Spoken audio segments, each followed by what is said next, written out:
Hey everybody, SkyTrack 13 meteorologist Sean Ash. Hope you're enjoying your Monday, and as expected, plenty of dry time. I want to quickly give you the rundown of what's on tap for us, but I will point your attention that there are still some question marks regarding how this is all going to evolve. Could be a stormy night, certainly. Severe storms are possible. Timing still appears like it's going to be after 10 p.m. and prior to sunrise tomorrow morning, and damaging wind would be the main threat, with lines or maybe multiple lines of storms arriving from the north. How far south will they make it, and how long will they hold together?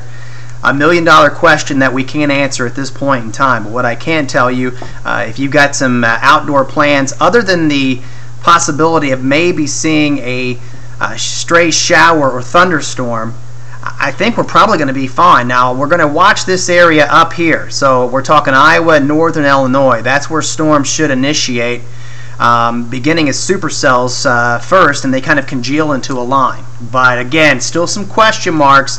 The atmosphere in the mid-levels is very, very warm. It's called capped. And that could cause a problem. Can they burst through the cap? And again, we're going to have to kind of wait it out. That first complex, we never felt like it was going to be a player for us, and that's been the case. And just kind of a waiting game. This cloud debris has actually helped us out. As I mentioned, we're kind of waiting on this trigger up north to kind of work in. And will it be enough to erode the cap that's over central Illinois and Indiana? Elevated risk for severe weather, Lafayette, Peru, Kokomo, because the storms have a better chance to stay together up there. And so let me show you the latest run of Future Track 13. Give or take on this, it doesn't mean it's exactly going to be 11 p.m., but what I want to point your attention to is these little bow features that the model is depicting, and that would be wind threat. Okay, that'd be wind potential here. We call those bow echoes. Now, whether or not this is actually going to be realized is to be determined. But notice as we go from generally around 1 a.m. to 2 or 3 in the morning, it shows a little bit of disorganization. So that is the question: how far south will they make it? I got to keep the metro area in play for wind potential tonight. Waking up tomorrow, this is the front that's pushing through. That's a little cold front here, but it's in relative terms.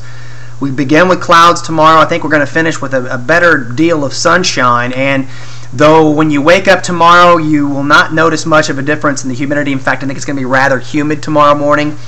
The second part of the day, toward the evening, that breeze will start to kick in, and that's going to really set us up for a nice night and a pleasant Wednesday.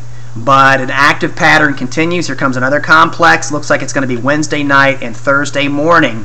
And they've already highlighted parts of the area, though you're not seeing it on this map.